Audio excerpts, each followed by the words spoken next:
A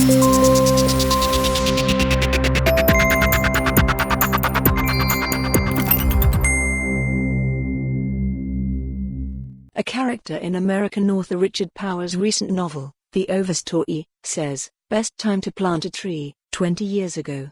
Next best time to plant a tree, today." Tree planting today, or as soon as possible, is increasingly being recognized as a need of the moment. Given that the UK needs, the Committee on Climate Change has said, to plant 1.5 billion trees in order to meet 2050 zero carbon goals, we need many such todays. One such is set to be November 30th, the Woodland Trust's National Tree Planting Day, and the Trust has called on 1 million people to pledge to plant a tree. To celebrate National Tree Planting Day, we asked people to tell me stories of their relationships with trees, already growing, mature, or even lost. What came back was a flood of enthusiasm, tales of trees planted on the birth of children, of trees lost, of others saved, of putting down roots and of woodland pilgrimages. Here are just a few. Chris Peckham, television presenter. Beech tree. There is a beech near my home in the New Forest, which is like a pilgrimage site for me.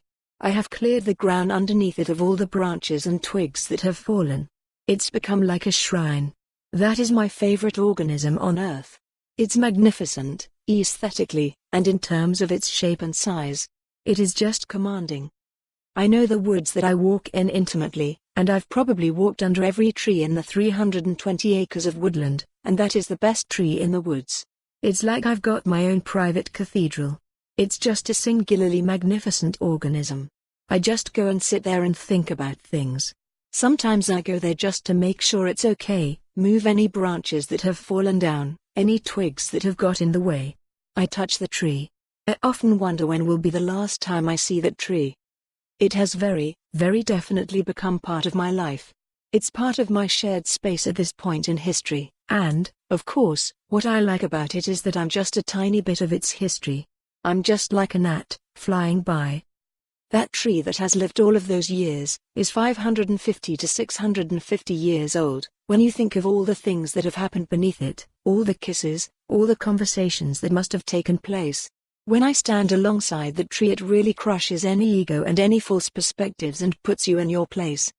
Gian MacLeod, co-founder of Galgale Trust. Pollock Free State Beech. One special tree to me is a 200-year-old beech tree, which was down near the edge of the wood next to the Pollock Free State, the camp where we protested the building of the M77 motorway. It's still there, and I have lots of memories associated with that tree. It sat at the edge of the Pollock Free State and was somewhere you could go for a little bit of quiet time.